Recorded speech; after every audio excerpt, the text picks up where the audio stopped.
Hello बंधुरा welcome to our YouTube channel Arpita daily vlog. आमी अर्पिता तोमादेर अर्पिता आबार एक नतून भिडियो निये हाजिर हो गेছি। তোমাদের अर्पितार दिन शुरू হয় भोर 5টা থেকে। এখন বাজে হচ্ছে 5টা আর আমি উঠেছি আরো আগে।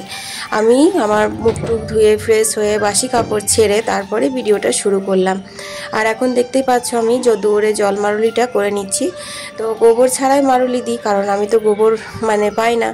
আর তোমরা যদি কাছে পিঠে কোথাও গোবর জোগাড় করতে পারো তাহলে সকালবেলা অন্তত একবার গোবর দিয়েই মারুলি দিও। তো এখন আমি সদর দরজার মধ্যে জলটা ঢেলে দিচ্ছি।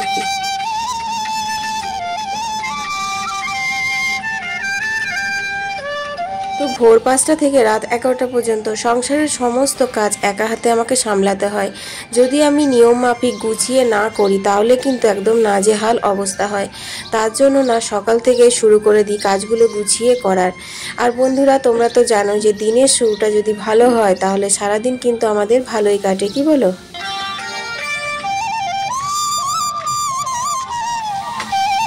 শুধু আমি না, আমাদের আশেপাশে পাড়া প্রতিবেশী সবাই ভোর ভোর উঠে, কারণ সবার ছেলেরই কিন্তু স্কুল টাইমটা এখন এগিয়ে গেছে। তোমরা হয়তো শুনতে পাচ্ছ পাশের বাড়িতেও কুকারে সিটি পড়ছে, মানে ও টিফিন রেডি হয়ে গেল। তো বুবলাকে এখন আমি একটু ঠান্ডা জল দিয়ে ছাতুর শরবত করে দিলাম। তো নুন, চিনি আর একটু পাতিলেবুর রস দিয়ে আমি ওকে ঠান্ডা জল দিয়ে ছাতুর শরবতটা করে দিই, কারণ ও চা কফি বা দুধ কোনোটাই সকালবেলায় খেতে চায় না। সকাল বিকেল কোনো সময়ই ও খেতে চায় না। আর এখানে আমার চা হয়ে গেছে, কিন্তু চাটা খাওয়ার সময় হয়নি। এখন মোটামুটি 5:45 বেজে গেছে। তো আমি চাটা ছেঁকে নিলাম। আর বুবলার আজকে টিফিন হচ্ছে রুটি আর পনিরের তরকারি। তো পনিরের তরকারিটা আমি এখন করিনি, কালকে রাত্রে আমাদের পনিরের তরকারি হয়েছিল। তো তোমরা তো জানোই যে পনির টনির যদি রাতে কিছু হয় সেটা আমি বুবলার জন্য রেখে দিই সকালে টিফিনের জন্য। ও খেতে ভালোবাসে। তো একটু ঝোলঝোল করে করেছিলাম, ও শুকনো রুটি খেতে পারে না ঝোলঝোল করে না দিলে। তো চলো এখন বুবলার টিফিনটা ভরে দিলাম, এরপর আমি একটু চা খেয়ে নেবো।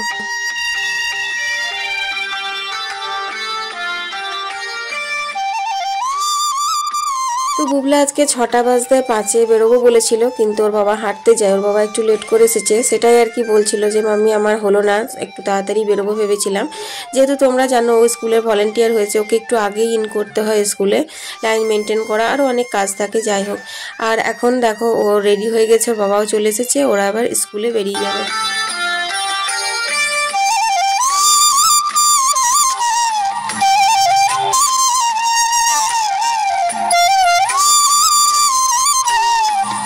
ভোর 5টা থেকে 6টা 10-15 পর্যন্ত আমার এই কাজটাই চলে। তো এখন বাজে হচ্ছে 6টা 5, বুবলা স্কুলে চলে গেল। এরপর আমি সোজা চলে এলাম বাগানে, কারণ ফুলগুলো তুলতে হবে। আর এখন তো বসন্তকাল চলছে, বসন্তকাল পেরিয়ে গেছে, কিন্তু এই ফুলগুলো আমাদের 12 মাসই খুব ভালোই ফোটে, শুধু শীতকালটাতে একটু কম ফোটে। আর যেহেতু এখন তোমার 6টা থেকেই তো সূর্যদেব একদম পুরো চড়চড়িয়ে উঠে যায়। তো যাই হোক, দেখো জবা ফুলগুলো ফুটে গেছে, তার জন্য আমি কয়েকটা ফুল তুলে নিলাম। আর যতই ফুল তুলি মানে মন ভরে না যতক্ষণ না সাজিটা ভরবে। তারপরেও ছোট ছোট যে উঠোনে গাঁদা ফুলগুলো যদিও ফুটছে না, ছোট ছোটই ফোটে, তো সেগুলো কয়েকটা তুলে, আর এই যে অপরাজিতা গাছটা আছে, সো অপরাজিতা গাছটা থেকে কয়েকটা ফুল তুলে নিলাম। এরপর আমি তুলসী মন্দিরটা ধুয়ে দেবো জল ঢেলে। তো এই যে সিমেন্টের উঠোনটা দেখছো, এটাও কিন্তু আমাদের প্রত্যেক দিন ধোয়া হয়। আর ঘাসের উঠোনটা এমনি ঝাড় দিয়ে দেওয়া হয়। তো দেখো এখানে আমি তুলসী মন্দিরটা ধুয়ে নিলাম, এরপর ঠাকুরের বাসন কুসনগুলোও মেজে নেব। তো বন্ধুরা, বুবলা একটা কারণের জন্য মনে খুব কষ্ট পেয়েছে। তো বুবলা খুব কাঁদছে। ও আমার যতটা ক্লোজ ততটা কিন্তু আর বাড়ির কারোরই ক্লোজ নয়। ও আমার সঙ্গে সমস্ত কিছু শেয়ার করতে পারে, সুখ দুঃখ বলো, কিছু চাওয়া পাওয়া বলো। যদিও ও এখন খুব ছোট, কিন্তু ও ছোটবেলা থেকেই ও বেশি মা মা মা মা এরকমই একটা। তো ওর চোখের জল আবার আমিও দেখতে পারি না। তো প্রচণ্ড কাঁদছে, তাই আমি ওকে একটা কথা বললাম যে বুবলা দেখ, কাঁদবি সেখানে যেখানে তুই কান্নার দাম পাবি।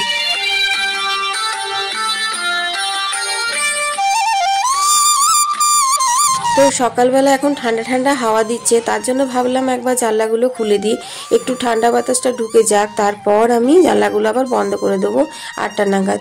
তো দেখো এখানে বিছানা টিছানা তোলা হয়ে গেছে, তারপর আমি ঘরগুলো সব ঝাড় দিয়ে নিচ্ছি। বন্ধুরা, সব থেকে দামি জিনিস হচ্ছে আমাদের চোখের জল। চোখের জল যার তার জন্য যেখানে সেখানে সত্যিই কিন্তু ফেলতে নেই। চোখের জল সেখানেই ফেলবে যেখানে তুমি চোখের জলের দাম পাবে। তো কিছু কিছু জিনিস থাকে, কিছু কিছু মানুষ থাকে যাদের কাছে তুমি যতই কষ্ট পাও, যতই দুঃখ পাও, যতই কান্না করো, তাদের উপরে কোনো রকম এফেক্টই পড়ে না। কারণ তাদের ইগো যেখানে মানে স্যাটিসফাই, তারা সেখানেই থাকবে। তাদের ইগোটা পরিবারের খুশির থেকে অনেক অনেক বড় হয়ে যায়। তো ছেলেকে এখন থেকে একটু স্ট্রং করার চেষ্টা করছি, কারণ ওর তো গোটা জীবনটাই পড়ে আছে। ও দেখতেই বড় হয়েছে, ওর মনটা খুব নরম, ওর মনটা খুব শিশুর মতন হয়ে আছে জানো তো। একটুতেই খুব বেশি আঘাত পেয়ে যায়, খুব বেশি চিন্তা ভাবনা করে। ইভেন মানে যেটা ঘটে সেটা নিয়ে ও রাত্রে স্বপ্ন দেখে, রাত্রে ঘুম থেকে উঠে যায়, এরকমও হয়। তার জন্যই তো বুবলা আমাকে বলছে, মাম্মি তোমার সঙ্গে যাই কিছু হয়ে যায় তুমি চুপচাপ কীভাবে এরকমভাবে থাকো। তো আমি ওকে একটাই কথা বললাম যে অল্প শোকে কাতর আর বেশি শোকে পাথর। তো আমরা এতটা বেশি আঘাত পেয়েছি, এতটা বেশি আমাদের সহ্য করতে হয়েছে যে এখন আমাদের চোখের জল শুকিয়ে গেছে। এখন আমাদের চাইলেও আর চোখের জল বের করতে পারি না। তো আমি চাই না বুবলার সাথে এরকম কিছু ঘটনা ঘটুক বা বুবলা আমার মতো কিছু ফেস করুক। বুবলা যেন ভালো থাকে এইটুকুই খালি প্রার্থনা করি, আর তোমরাও আশীর্বাদ করো বুবলা যেন ভালো থাকে। তো সবজিগুলো কাটা হয়ে গেল, আর এখানে আমাদের কাজের বউ এসেছে। তো এটা হচ্ছে আমার কাজের বউয়ের মেয়ে, তোমরা তাকে চিনেই গেছো। ও খুব ভালোবাসে, আমি যখন রেকর্ডিং করি তখন ও আমার ক্যামেরার সামনে আসবে, তারপর আমার ফটো হয়েছে, আমার রেকর্ডিংগুলো একটু দেখাও, এইসব বলবে, এই আর কি। তো চলো চটপট করে এবার সবজিগুলো ধুয়ে নিই।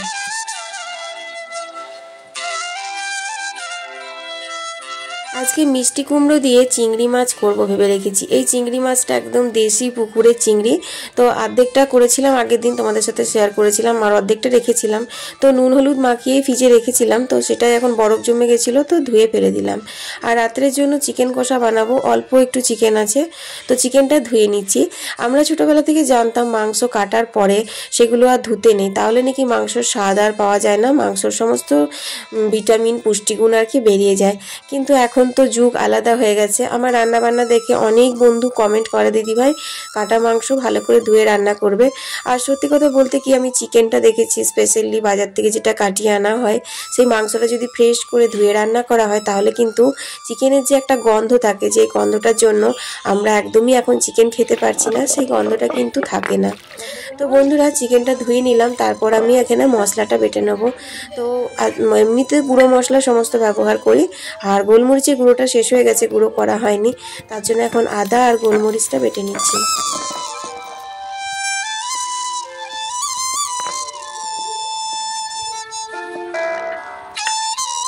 তো যেদিন যেমন বন্ধুরা মশলা বাটতে বসেছি, এদিকে আমাদের কলের জল চলে এসেছে। আজকে সকাল সকালই একটু কলের জলটা চলে এলো। তো এবার কি আর করা যায়, কলের জলটা আগে নিয়ে নিতে হবে। তো ভালোই হলো একদিক দিয়ে যে সকাল সকাল কলের জলটা নিয়ে নিলাম, তারপর একবারে স্নান টান করে পুজো টুজো দিয়ে রান্নাটা করতে পারবো।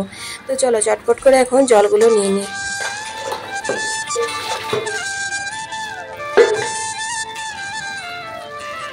তো জল নিতে নিতে আমার এক ছোট্ট সাবস্ক্রাইবার বন্ধুর কমেন্টের উত্তর দিয়ে দিই। বাংলাদেশ থেকে লাবণ্য জাহান এক বন্ধু, সাবস্ক্রাইবার বন্ধু আমাকে কমেন্ট করেছিল, দিদি ভাই তোমার ভিডিওতে নতুন নতুন রেসিপি দেখতে খুব ভালো লাগে, একটু কিছু আলাদা করে করো, কারণ কয়েকদিন ধরে নিরামিষ হেলদি রেসিপি শেয়ার করছি লাইভ ভিডিওতে আর কি। তো আজকে সেই জন্য ভাবলাম যে কুচো চিংড়ি দিয়ে কুমড়োটা করা যাক একটু ইউনিকভাবে, কারণ এক একজনাকার রান্না, হ্যাঁ চিংড়ি মাছ দিয়ে কি আর কুমড়ো রান্না কেউ করেন না, নিশ্চয়ই করে, কিন্তু এক একজনের রান্না এক এক রকমের হয়। তো অনেক সাবস্ক্রাইবার বন্ধু আমার রান্না দেখে কমেন্ট করে, দিদি ভাই তুমি এই রান্নাটা এরকম করেছো, আমি এইভাবে করি। তো আমারও খুব ভালো লাগে শুনতে যে না, তারা আমার ভিডিওটা দেখছে। তো জল নেওয়া কমপ্লিট, এবার আমি চলো ম্যারিনেট করে নিই চিকেনটা। তো বন্ধুরা আদা গোলমরিচ বাটা দিলাম, জিরে গুঁড়ো, ধনে গুঁড়ো, শুকনো লঙ্কার গুঁড়ো, নুন আর পরিমাণ মতন হলুদ, আর একটু কাঁচা সর্ষের তেল দিলাম। তারপর দিয়ে দিলাম 2 চামচ মতন টক দই। এরপর আমি খুব ভালো করে মাখিয়ে চিকেনটা ম্যারিনেট করে রেখে দিলাম। চিকেনটা ম্যারিনেট করে আমি কয়েকটা কাঁচাকুচি ছিল সেগুলো কাঁচাকুচিগুলো করে আর স্নান সেরে নিয়েছি। তো সূর্যদেবকে জল দিয়ে এবার আমি ঠাকুরঘরে যে নিত্য পুজো সেইটা সেরে নেব। কলকাতা থেকে সোমা দিদি ভাই কমেন্ট করেছে নিত্য পুজোর ব্লগ দিতে। সোমা দিদি ভাই অবশ্যই আমি নিত্য পুজোর ব্লগ খুব তাড়াতাড়ি নিয়ে আসবো।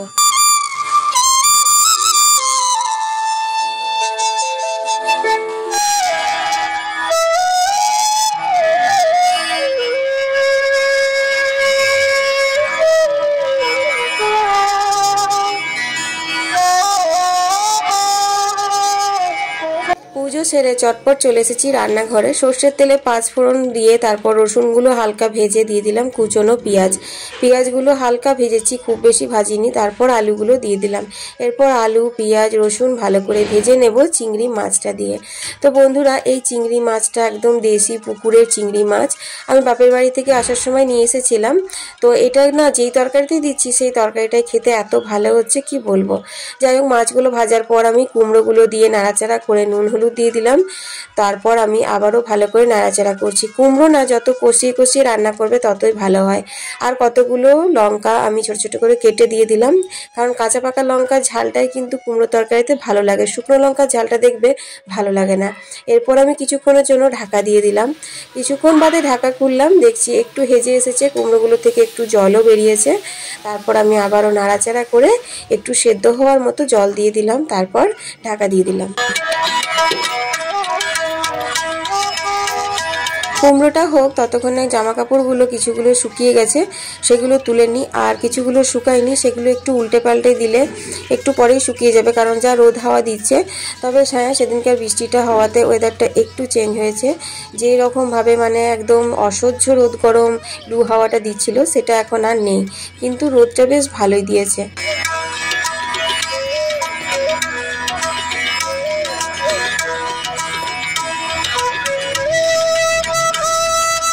কুচো চিংড়ি দিয়ে স্পেশাল মিষ্টি কুমড়োর তরকারি পুরো রেডি হয়ে গেছে।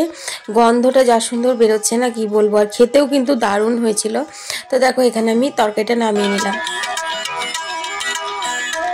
এই কুমড়োর তরকারির সাথে আজকে পেঁয়াজ ফোড়ন দিয়ে মুসুর ডাল করব। তেল 5 ফোড়ন শুকনো লঙ্কা দিয়ে পেঁয়াজগুলো ভেজে তারপর মুসুর ডালটা ঢেলে দিলাম। এই গ্রীষ্মকালের দিনে না এরকম পেঁয়াজ ফোড়ন দিয়ে মুসুর ডাল খেতে কিন্তু খুব ভালো লাগে, কিন্তু আমাদের তো সেরকমভাবে প্রতিদিন হয় না, প্রতিদিন মানে হয়ই না, খুব স্পেশাল করে করি। সাথে নিম ভাজা করে নিলাম। আমার এক ছোট্ট সাবস্ক্রাইবার বন্ধু রাখি বলেছিল যে গাজনের পরে সজনে ডাঁটা নিম ভাজা খেতে নেই। তো আমি আমার মাকে জিজ্ঞাসা করেছিলাম, বলেছিল না আমাদের খেতে হয়। তো এক এক বাড়ির এক এক রকম নিয়ম থাকে, তাই না? তো যাই হোক, এই হচ্ছে আমার আজকে দুপুরের লাঞ্চ মেনু। তো সর্ষের তেল গরম হয়ে গেছে, এরপর আমি পেঁয়াজগুলো দিয়ে দিলাম। পেঁয়াজগুলো হালকা ভাজা ভাজা করে নিয়ে রসুন বাটাটা দিয়ে দিলাম, কারণ ম্যারিনেট করার সময় আমি কিন্তু রসুন বাটা দিই নাই। তো রসুন বাটা দিয়ে খুব ভালো করে ভেজে তারপর ম্যারিনেট করা চিকেনটা দিয়ে দিলাম। চিকেনে আজকে একদম জল দেবো না, চিকেনটা আজ একদম কষা কষা করেই রান্না করব। তো দেখো, এই জলটা কিন্তু চিকেন থেকেই বেরিয়েছে। যাই হোক, চিকেনের জলেই কিন্তু চিকেন সেদ্ধ হয়ে যাবে।